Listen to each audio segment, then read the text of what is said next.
Very, very good evening, honored guests and friends. You will be delighted to know that we have two remarkable women with us this evening who will be in conversation on the book Natanki Sala and Other Stories, written by Mohua Chinappa. And the moderator this evening is none other than Bachi Karkaria. I won't take much of your time. I will quickly introduce these two fabulously talented personalities, and then the session will resume. So I start with Bachi Karkaria. She's a senior journalist specialized in urban change and public health, a popular columnist, best-selling author, LitFest curator, and media trainer.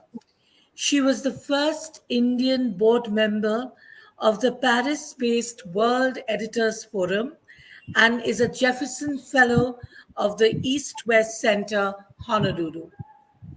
Kakaria's books include Capture the Dream, The Many Lives of Captain C.P. Krishnan Nair, In Hot Blood, The Nanavati Case That Shook India, Dare to Dream, a biography of M.S. Oberoi, The Cake That Walked on Flurries, Kolkata's iconic tea room, Mumbai Masti, and collections of her columns, Erratica and Giving Gyan.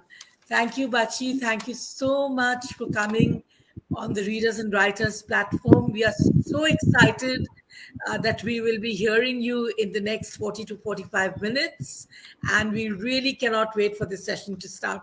So thank you on behalf of the club to be here. Mohua Chinappa. She's an author, podcaster, voiceover artist, and branding specialist. She has over more than 15 years in leadership positions as a public relations, corporate communications specialist. In her earlier stint as the national head of GCI, the public relations division of the Grey Worldwide Advertising Group, she has been responsible for bringing in business and creating campaigns for the largest brands in India and the international market. With her rich experience in other communications firms like Brandcom, HCL, ITC, and Genesis PR, she has led teams towards successful brand campaigns. Mohua has a 360-degree experience in the entire spectrum of managing a brand. In 2018, she embarked on a new journey as a writer. She began a blog out of a cafe called Moody Moo. She writes from her heart as her blogs and articles extensively focus on brands that endorse gender equality, nostalgia, arts and crafts of India. She now hosts an extremely successful podcast called The Mohua Show, which is available on multiple platforms. In this space, she interviews artists, entrepreneurs, and individuals who are striving to create economic and social change. Imandari se. Mohua is currently on an entrepreneurial journey as a believer. Her endeavor is to give opportunities to individuals to share their stories, to inspire change, and create a platform for the unheard voices that need recognition and validation. Thank you, Moa. You have become a family member of the Readers and Writers Club now. So I will not be formal with you. We are very, very grateful that you are here today, this evening, to talk to Bachi Karkaria on your fantastic book, Natanki Sala and Other Stories. So I hand over to Bachi now. Thank you so much. Hi, Mona. So, hi, Mohua. So we can start. Uh, Mona just talked about your whole journey and all the various milestones that you've crossed. But since we're talking about the book, let's start with that. So, tell us something of your journey towards this book. because it contains, so many women from such diverse situations, of course, with many common threads running through them. And it's, and and their paths have been mostly thorny. So how did you cross these paths? How did you kind of meet all these fabulous women? Thank you first. Thank you so much, Bachi, for agreeing to do this for me. And I'm extremely honored and extremely encouraged to continue my writing, especially with that little post of yours that talks about my writing. I think for most writers, we have to be beaten like gold, for it because we're malleable. And for us, I think for most authors and writers, unless you've gone through a journey that is rife, and for me it started very young. It started in the insurgency of Shillong in 1980s. And I think I was very young at that time to really negotiate and understand what sort of an impact it was having on me, on the people that I met in that little sleepy little hill station that had a lot of intellectuals, uncelebrated, unspoken, unheard, Are and you a are you lot of from very few. sorry, are you from Shillong yourself? I mean, are you Yes, I are grew you up, my formative years were in Shillong. oh, all right? And I grew up, I went to Loreto in Shillong and I studied there. And the school was really something that was aspirational for my mother because she wanted me to speak better English than her. I think that generation of parents wanted more for their nuclear families, and I don't think they kind of negotiated what exactly they were doing with this entire uh, you know um, uh, entire materialism that they were running towards. And I saw it come to such a closure with the passing of my father, on the 1st of August last year. And so yeah, I went into Loreto and there was insurgency and every Bengali was targeted. And I very there used to be shoot at sight orders, and people used to shut their doors and windows. My mother was a working woman, and there have been many times that somebody wanted to throw an acid bulb on the house, and Ma used to stand there. And I think in smaller towns, and it's not like bigger cities, people don't call on you, you just go across on a Sunday afternoon or evening just for a cup of tea. And there were multiple people that I met in my entire journey in We've Shillong and lost in the boat. Delhi. Yeah. Can you hear me now? Yes, yes. So I have met lots and lots of women, and I think I was probably being prepared, and I wasn't really aware when I was very young that these are the stories that I would carry forth, and they would stay on in my heart and mind. And then we moved to Delhi, and Delhi also because my parents are from undivided Bengal.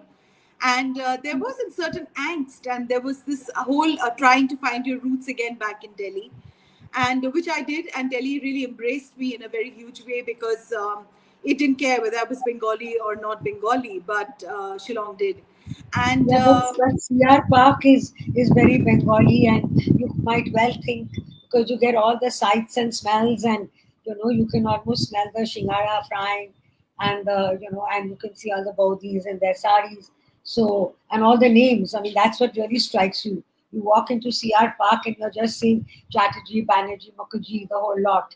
yes, Yeah, so it was Delhi was very different from Shillong.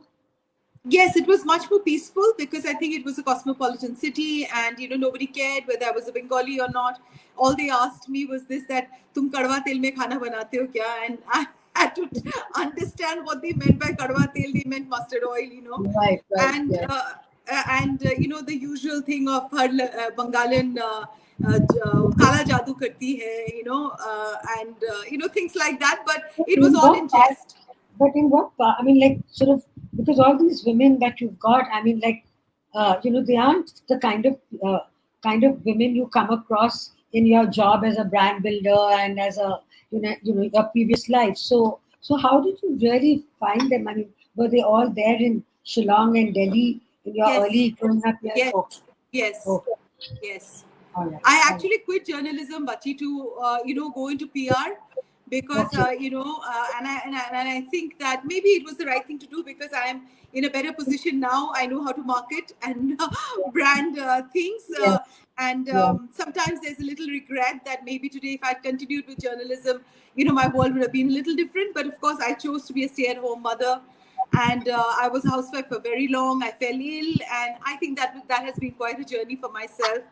And Yeah. these stories really came at a point in my life when my son left, and I don't think we still talk too much about the emptiness syndrome.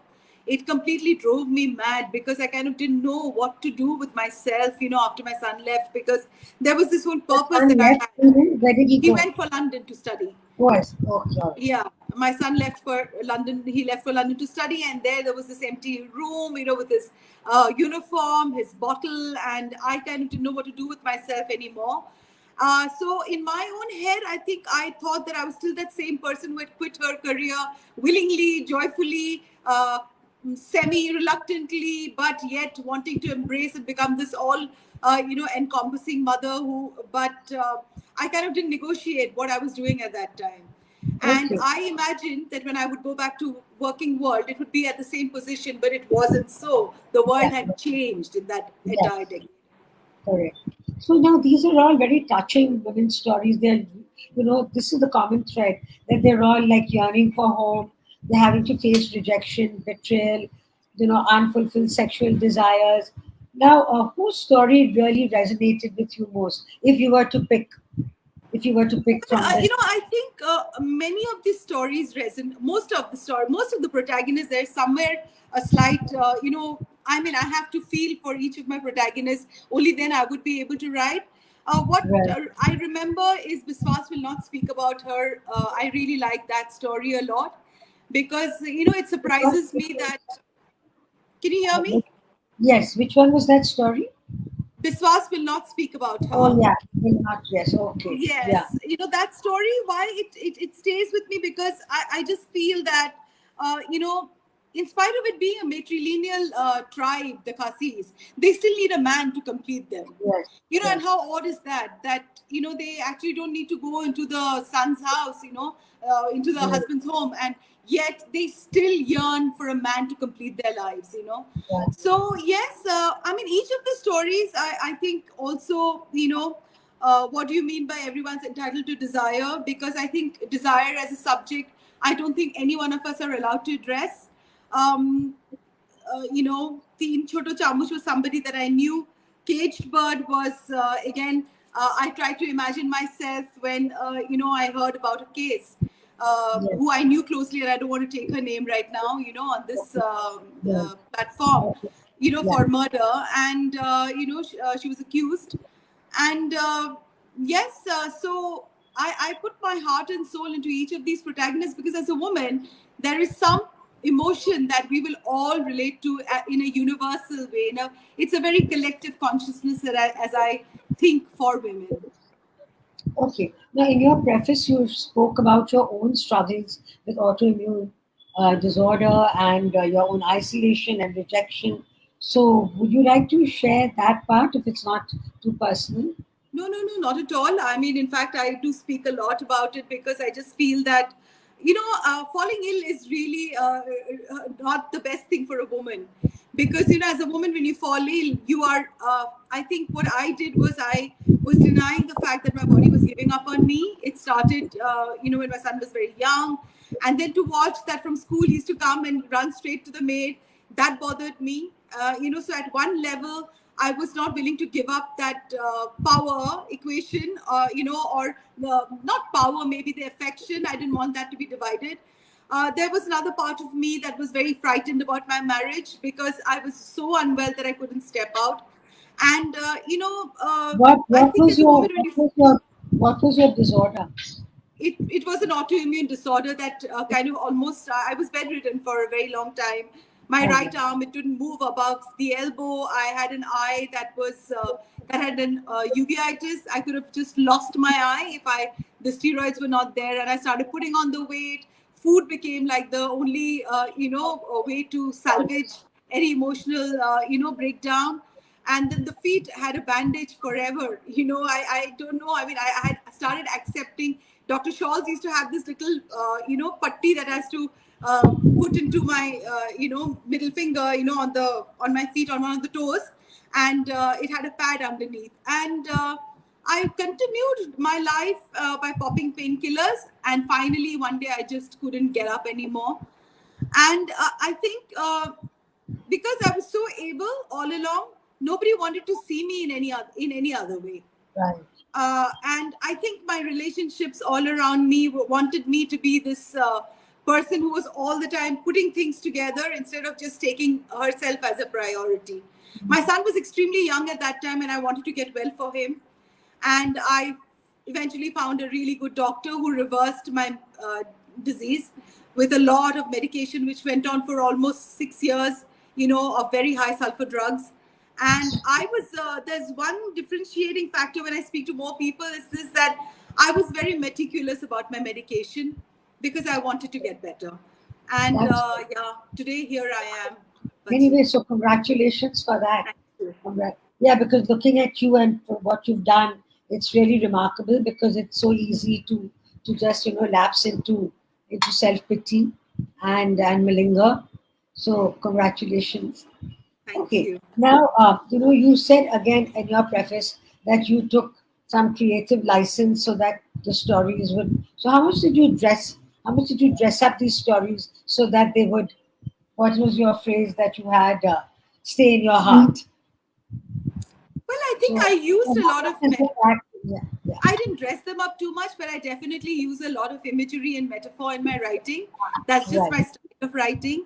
Because when I sit down to write, I do imagine, animate and inanimate objects around me. And I use that like a painter or an artist would use that to express a mood or an emotion. So that's how I have dressed up my stories, if you were to use the word dress up. And that's the kind of creative license I've used, so that's how I think it lingers in the reader's mind, because there's a lot of imagery in my writing. So the first story, I mean, when you say that your cat speak to you, the girl, who. So did she really speak? I mean, how much? Let's just take that story. So how much of that story is fact, and what have you added? That story is absolutely factual, Okay, 100%. all right. Yeah, Okay. Yeah, excepting for the last absolutely. story that is not factual, which is the gypsy thing. Yeah, This happens when you let go in front of a gypsy. That's not yeah, that's just like your alter ego that most yes, of us have in us as women. The yeah. rest are all like Because these are 90% true. because they're really stories from the heartland and the heart, both, and they are not women who normally make it to any public space, and yet their emotions, their feelings, are just so real, and even someone who hasn't, all of us, I think, have gone through something like this in different avatars and in different ways, and maybe women more so, but I wouldn't say that men not at all, because I think women have kind of projected themselves as the martyrs and the sufferers, but I think men have also gone through quite a lot. So I'm not I a really, man, so I wouldn't know what to write about a man. So I'm a woman. I can only write from my perspective. yeah, right. So how much of a feminist message are you really trying to convey in this book? I really don't know if I would be able to really quantify how much of a feminist message. It is really about the unheard voices, because my voice as a housewife was also not heard. Right. And for me to not be able to go back into work was a huge reality shock, because I didn't believe that, so many years of experience of having held such leadership positions, I suddenly became completely redundant and obsolete because of a decade of looking after a home. So my entire work life, as for the next few years, and how many ever years I live, I want to continue to write. But it will be about, uh, these situations that women find ourselves in, the personal agency that we have, which can include, our beliefs, our thoughts. And why is it this that the woman always has to take, be on this altar of being a homemaker, not ask for money, and she should just do this for, just for love and fresh air. All of these questions, all of these things I want to question. I want us to start thinking what happens when the husband does not stay in love with a stay at home woman any longer. Where does she go? And Yeah, if the I mean, children there are is the also one not about, there. yeah, and then of course the one story that you had about the gay relationship and where the woman is, Yes. the third. I mean, because I have written so much on HIV, AIDS, and therefore got to know the whole gay community really well and continue to write so much in support. That this is really the big tragedy.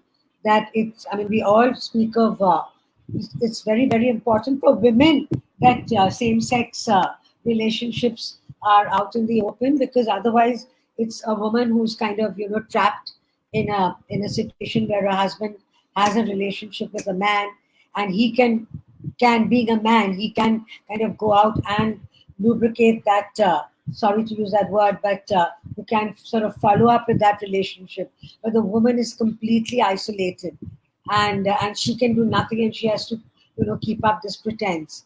And then, of course, this woman hangs herself, which is really, really very, very sad. Is that what actually happened in that Sorry. case? Is that what actually happened? I mean, did she really hang herself?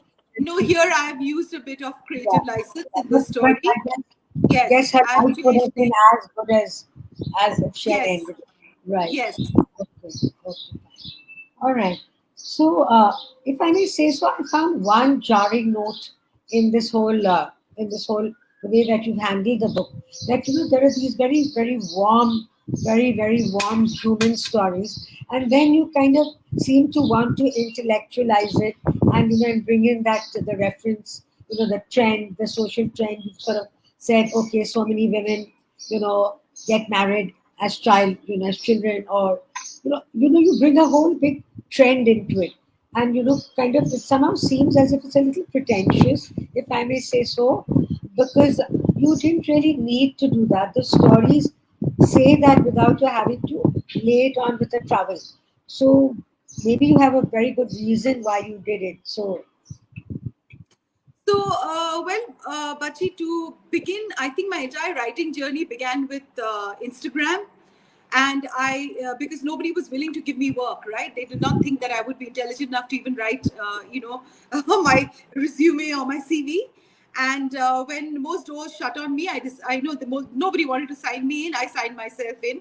And here I was with Instagram that needed people to believe what I was writing. So I started putting a data in each of oh, my stories that I started writing on Instagram. okay, So okay, I am one of those hybrid people who began her career of writing on social media. I began with writing on Facebook, and then I went on to Instagram. And in Instagram, I always had that word limit. And I felt that it was important for me to write about this data, because most people, even if you have a conversation, they will just say, oh, no, this doesn't happen. Oh, no, this never happens. So it's so important for us that we need to put a strap there and say that, because to me, this was really, this was the unheard voices of the women I met during the time I was at home, women from the parlor, women who've traveled all the way from Darjeeling, left an abusive alcoholic husband, yeah, left their children with their mother and their father, who's not willing to look after the child without economic, support. And here she is in the parlor, and I got talking to her. She's a masseur, and she was a teacher in Darjeeling. And here, on an everyday basis, she has to fight a man who's asking her for sexual favors. So, yeah. these stories will never reach mainstream media. They will never ever get a voice. And my whole endeavor till today, and I hope it continues, and I don't intellectualize myself or sell myself in the years to follow, because one doesn't know how one's career graph goes ahead. But even my podcast is about voices that are unheard. They are people whose stories are not going to be in a Times of India or a Hindustan Times. For Right. people to know what it takes for them to be there. Okay, that's a pretty good explanation, because I think, yeah, because otherwise they say, oh, but that's her story. But Yes. if you kind of then put the data, then yes, I do see the point of it. Okay, and now, how much did these stories change you as a person? Well, I think the stories did not change me as a person. The stories helped me express myself. The book was definitely a game changer. For the first time, people were willing to listen to a housewife who's rebooting. You know, for the first time, my podcast was being taken seriously. They thought that when people read it, because most people, when they looked at this cover, because for the first time, I was completely on the hands of whoever advised me, whatever. I was I had been, I think, as a homemaker, I had started believing that there was nothing intellectual about me, there was nothing bright about me, there was nothing that I can add value, to society at large. So I just think that the book has been a huge stepping stone. I'm eternally grateful for this first book of mine, and for people like you to receive it and to be and willing to have a conversation with me, because for me this is a reiteration. Because as much as my late father, he encouraged me to study, read and write, he did not even open one page of this book. He's the guy who read Camus, he's the man who read Shakespeare, but he did not even open one page of the book. And I all along struggled whether I can write or I can't write. So I think this has definitely been a huge stepping stone for me back in life. I'm eternally grateful for all these women who have shared their stories with me. I had actually close to 40 stories, but I decided to condense it into 15. Right. Okay. So now the title, Nautanki Sala. I mean, whose idea was that? Is it like clickbait? I mean, why did you choose Malti's story to?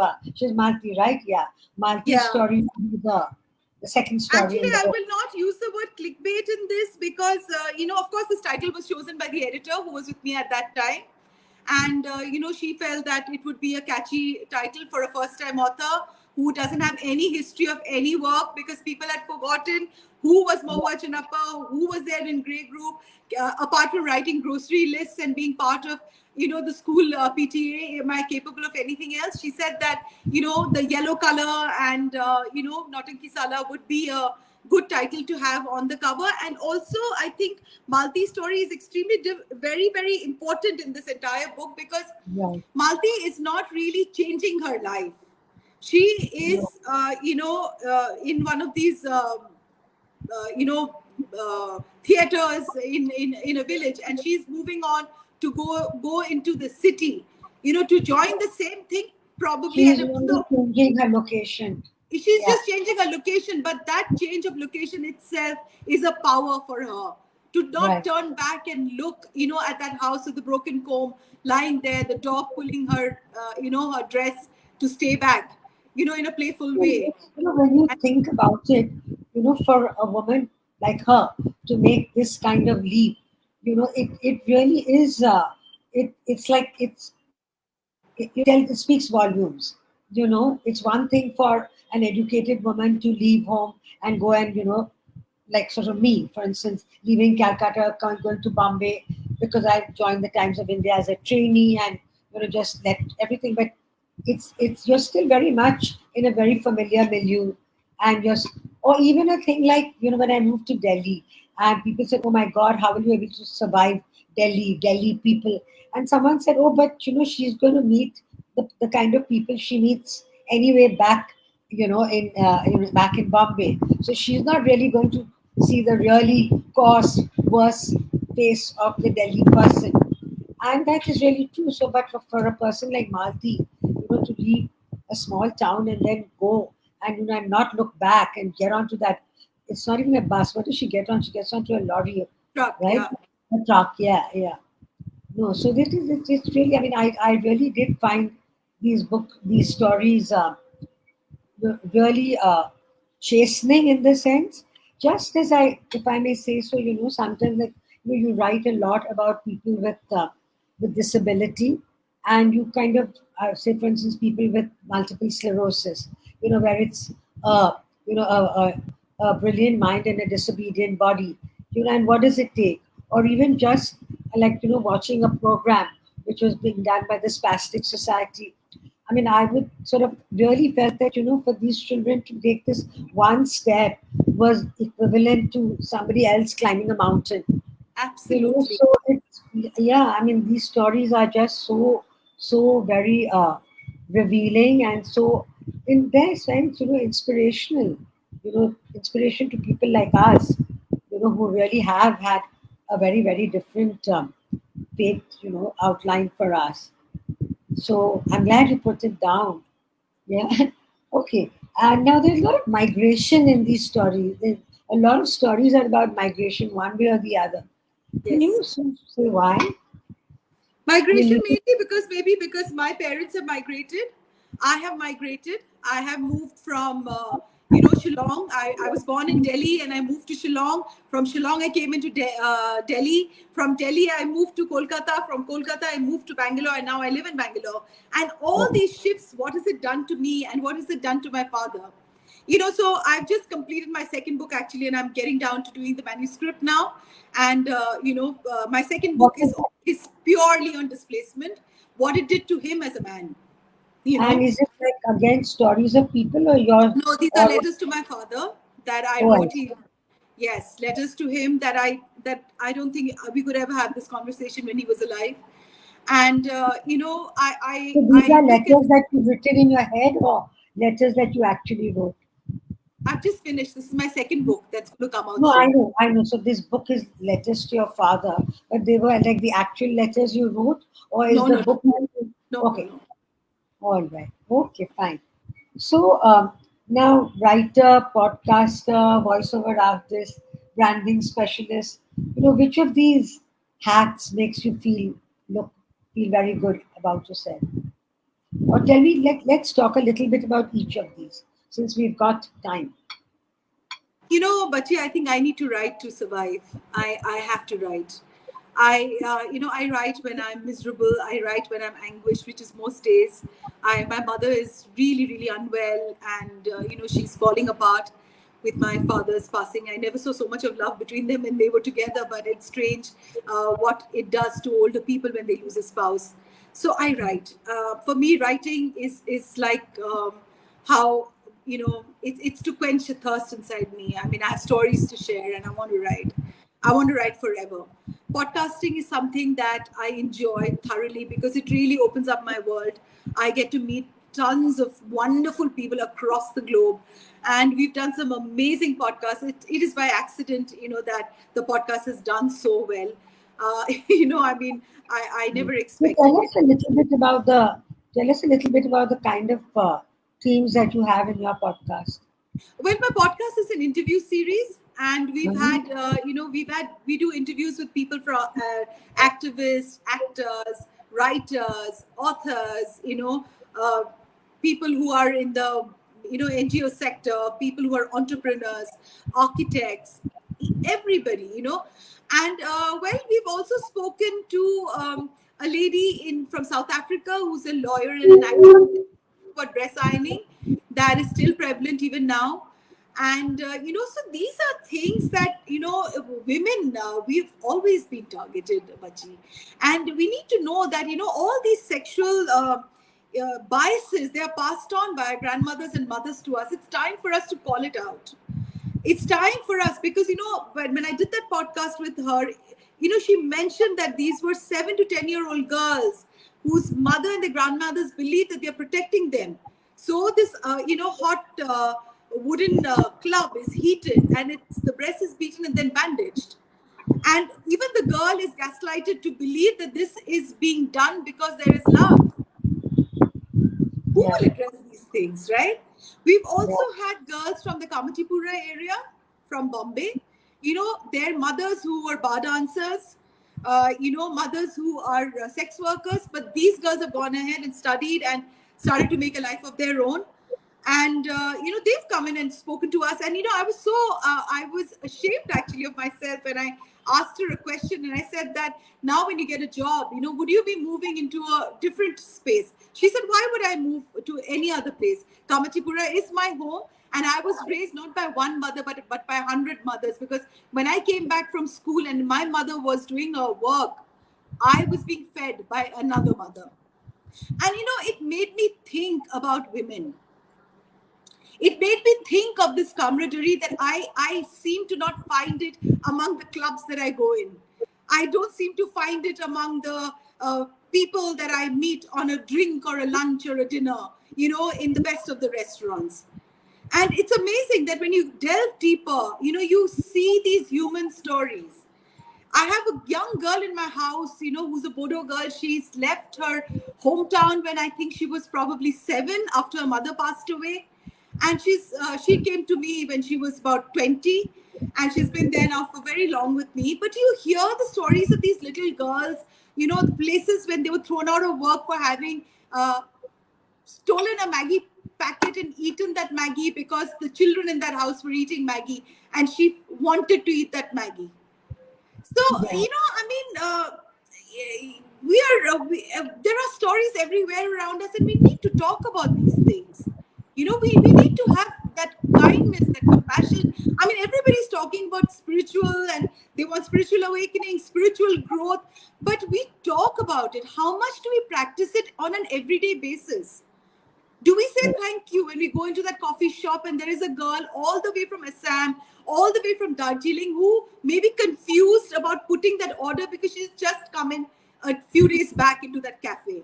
We are so impatient. We don't understand their journeys. So I don't know how many people I would be able to touch, Bachi, with my work, but this is what I want to do. And housewives are a very, very, a topic extremely close to my heart because, for me, because I went into a good school, I had education, I could come back with work. I wonder what happens to women who have no exit. What would they do? Because there is no money that's put aside for housewives. They are not even allowed, to be part of financial decisions. They're just relegated as maids, in the house, who's supposed to do all of this by putting her on this pedestal that tum maa ho, tum ghar ki biwi ho, tum sanskari ho, or tumko sab kuch karna hai. Why? So this whole entire family structure is so patriarchal. And the trouble is that today it's kind of, instead of like we had moved so many steps forward, I mean, comparatively, and we now seem to be going all the way back with the kind of patriarchy that is happening today, and the ideas of what is sanskar and what is the whole debate that has happened about same sex, that this kind of marriage doesn't fit, and it can, the acceptable marriage is only when you have sex to procreate, which is like, I mean, you're going back into the 18th century. Absolutely. A Yeah. woman's I'm glad. body, in this story, actually, where, the story where what the body remembers is, I have also tried to express that your body is only, sex is only good for you if you're producing children. As a woman, you're not supposed to enjoy sex. Right. You are only supposed to procreate. So these Yeah, I are mean, the like the conversations, and I know I might just get really trolled for this comment that I will make, but in the LGBTQ, the queer section, there is patriarchy. Lesbians do not have enough representation, and as a woman, I have a problem with that. And I a know straight man, very many years ago, when I was, I had written this really about, that in this whole LGBT space, women were kind of second class citizens, and largely also because, they found it that much more difficult to forget about coming out, that much more difficult to, to express what they felt, to find a partner. And yet, the surprising thing is that small town women, the first stories about those yes, two policemen who kind of went, and it just so shook up people that, hey, this, I mean, it happens in India, right? It happens in small town India. It's not what our patriarchal, hypocrisy said, oh, this is just a perversion of the West. Or even about AIDS, which is, I was really the first journalist to track HIV/AIDS, and for a long time, the only one, because it was a very, very difficult story to do, because nobody talked about it. Your doctors either didn't know or they didn't want to speak about it. Social workers in the same silo, the people who were the most exploited, that is the sex workers, they just saw it as one more aspect of exploitation. And even when you had your story, even at a time when all my stories were page one stories or edit page specials, even the editor didn't want to touch that story because he was yes. also part of the same milieu. It's just that I had a very progressive resident editor in Daryl DeMonte, and he said, "Go ahead and do it." And I'm glad you talked about that, the sex workers' children, because those were really the ones whose heart kind of broke. But at the same time, again, I don't want to be all patronizing and say, oh, you poor things, because they were really, like, I remember there was a school in Kamatipura, and it was a school that would put, schools in upper class areas to shame. They had, plants in the passage. They sang their anthem. The girls all came. The children all came, neatly scrubbed. And you have to remember that these were kids who slept under the bed while their mother carried out their business. So yeah, these stories are something. And you spoke about housewives and being able to come back. I remember that we at the Times of India did a project which, like many Times of India projects, fell by the wayside. It was called PINC, that is PINC. And that was really, trying to find ways for women who had taken a career break to come back to their careers. And I did sort of, I was in charge of that, and I did put on the platform, on the stage, women who kind of who had achieved so much and who had made this kind of change, and who were able to give their own life experiences, to these people. And unfortunately, it didn't kind of continue in a very meaningful way, and we just went on to the next project. But I think it was a very, very important, very important initiative that we did. And I mean, you're an example of it, right? Okay. So yeah. So now, voiceover artist. What have you done in that? Voiceover artist. In fact, just today I got a call to do a voiceover for an ad, and for a Okay. corporate video film. So Okay. voiceover, basically, there was this brand that saw my writings on Instagram, and they a friend had connected me to them, and they wanted me to write for their Instagram posts and create storylines. And they said that, why don't you do the voiceover for each of your own writings? So when I did Okay. that, I realized that my voice sounded quite all right when I recorded it. So I Yeah. did it for quite a few brands. I did the writing myself, and I also did the recording. So we did it for a hotel, hospitality industry, and health and beauty care. I also did the Karnataka Election Commission film for 2019. And yeah, so these are some of the voiceover projects that I've done. And my entire Instagram page that I'd begun, I used to record on my iPhone, all my writings, and that had a better people, that those posts had more traction, because this was entire new world that I was navigating, but I didn't understand. There was algorithm, there was this, every day there was something new. So this seemed to work, and people seemed to like the quality of my voice, which I had no idea about. And yes, and that worked. Actually, really the thing that I'm hearing and from your book is that, when you're kind of open and you're honest in what you're writing and what you're now speaking, I think that kind of takes you very far. When you're not trying to put on something, which is why I was a little put off by that data which you had at the end, because I somehow thought it was jarring, but you have explained it, pretty well. In fact, you talked about Instagram, and I think I maybe may need to take some lessons from you, because I really don't even know how to put more than two photographs on an Instagram post. And when you write, you kind of have to write, and I mean, how do you write directly on Instagram?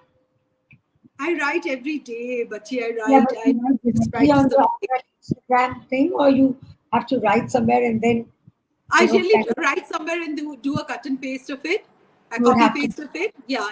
yeah, Correct. that's the only way, isn't it? Or you Yes, can, yeah, most of the times, unless you're in a major hurry and you just need to just put your thoughts together, it's a little caption, then it's different. I see. But you can't open your Instagram, the icon, and then straight away start typing. You can't do that, Facebook, I right? do that sometimes when I Yeah, have this Facebook you huge can, need. but not Yeah, Instagram. no. Okay. I think I need to take a very serious crash course I would in. like us to follow each other on Instagram. I follow you already.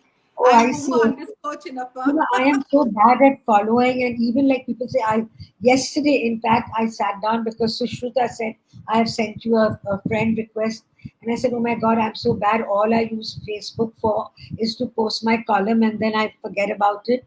And I think, in a way, it's also a matter of survival, because if you start reading what people are writing these days about the most innocuous thing, you'd never write another line in your life, especially if you're trying to do satire of current affairs, which is now becoming almost impossible, especially if you're writing a column in a mainstream paper which has its own compulsions.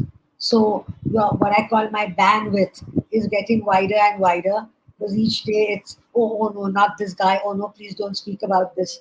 So it's you're getting into a smaller and smaller cage, really, and I don't know how long one can continue. Maybe one should just do one's own writing. Yeah. All right. So now, tell me, brand manager, how have you managed your own brand? Oh dear, that's a question that everybody asks me, but I have no So clue. by now you should have an answer. Well, I don't know. I mean, in the sense that I guess my PR has helped me. I used to also do media training for for CEOs of companies, and I I think it's easy because I've done those trainings in my initial years. I'm quite easy with the camera. I am not too uncomfortable in answering questions. I don't need to prepare. And well, I think any brand that resonates with honesty and integrity to your voice, that will work, because people are constantly bombarded with content now, and they would want to listen to somebody who has something of value to say and somebody who's not pretentious. And for So, me, Bachi, I think this is the second lease of life for me. I never ever imagined that I would get back to work with such a bang. And I now that I feel that this is a divine intervention. If this intervention has interjected into my life, I don't see any reason why I should even write one word or one lie on my paper. So most of my writings are true to my heart. My second book also is a very, very personal account of what displacement can do to families, what nuclear families has done to families across. What is it to be a daughter born in the 70s and the 80s? And, the little things that we accepted as sexual biases that we never even could call them out. So, yeah. okay. So I think really now the last thing that I want to ask you is that, tell me something about when you said that you did this this training for CEOs.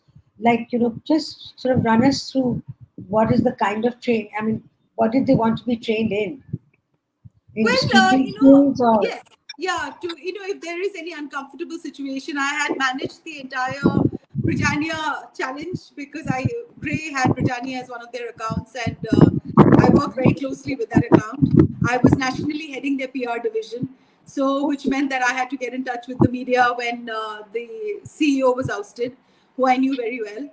And Okay. so, whenever this sort of a situation happens, how is it that you don't take on the language of a negative reporter? What is it that you need to say, do? Broadcast media during those days was Yes. different. There was not so much, the landscape was way more limited. But well, when I woke up after a decade of quitting that, everything had changed. So I suddenly woke up to LinkedIn, to Instagram, to Twitter, to Facebook, to everything. That was all foreign sounding to me. And Yes. nobody was willing to give me work. But well, in this last 1 year, Bachi, I've written over 150 columns. Uh, Okay. That's yeah, very so good. that's, yes, that Yeah. I feel very happy about. Yeah. And I want to continue doing that because it makes me feel alive. It makes me feel good about myself. That's a very good point on which to end, because we must all do only what makes us feel good about ourselves. And Yes. I really don't know, in this whole big glamour space that one is today, and this whole business of how achievement has given way to fame and fame has given way to celebrity, how much at the end of the day you feel good about yourself. Like that song about where do you go to, my lovely, when you're alone and in bed. So I think that is really the litmus test. That if you can sleep at night and you feel good about yourself, then I think you're okay, regardless of how many followers you have. Thank you. Thank you Thank you so for a much. very nice Thank you, conversation. Bachi. Thank you so much. This was amazing. Absolutely fantastic. And gratitude to Mona and to Shushruto for bringing in such wonderful people and helping me navigate my world as a rebooter, reinventor. And we should be the ones from Ahava Readers and Writers Club to thank both of you profusely for this very riveting discussion. I couldn't, move my attention even for a minute. The questions were wonderful, and I loved the way Moa responded.